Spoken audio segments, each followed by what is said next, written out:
So here we have the Mercedes-Benz C220d on a 17 plate. I'm going to start off by showing you around the outside of the car, and then we'll hop in and run through some controls on the inside of it. From the outside though, you can see it's a 4-door car with alloy wheels. We're going to start off inside the boot area first of all. As we approach the back of the car, you can see we have reversing sensors and plenty of boot space as well. Okay, so we're just going to work our way back around to the front of the car, and then we'll hop in and run through some controls on the inside of it from there. Now that we've done a full circle though, you can see it's in lovely condition the whole way round. Just briefly before we climb in, I think it's well worth seeing the interior from this exterior point of view. There's plenty to run through on the dashboard, so let's hop in and we'll do that now. Okay, now that we're inside the car, we're going to start with the dials. Over on the left-hand side, we have the speedometer and fuel gauge. On the right-hand side, the rev counter and coolant temperature gauge. In the centre, you can see the total miles of this car. They are 77,689. Above that, it will show you what gear this car is in. It's an automatic, so we're in park at the moment.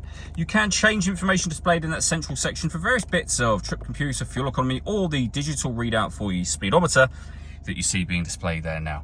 And the buttons I was using to do that are just here. We have our stereo and phone controls, the minus and plus pedal so that you can change up and down a gear manually with this automatic gearbox.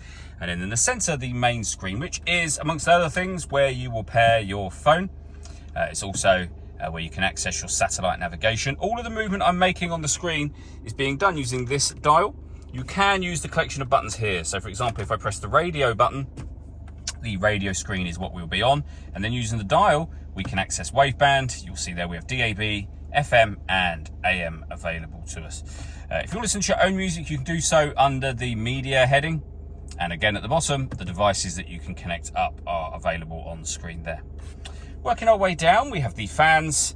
We've got the air conditioning, so dual zone climate control in this car. You can adjust the driver and passenger temperature. Any adjustments that you make will show up on the main screen. Air conditioning is on when that light shows, so off, back on again. You can recirculate the air that's in the car. That's a great way of heating it up or cooling it down quickly depending on the temperatures you set, or just hit auto. The car will now take full control to maintain the temperatures you've asked for, which you can hear it doing in the background. You can manually override that whenever you wish to. We have our CD player, the buttons I went through just a moment ago, 2 cup holders and a 12-volt charging socket, the dial. And here you can change the driving setup of the car. You can turn your parking sensors off, the stop and start on and off, the stereo itself on and off from here, and that is your volume adjustment just there.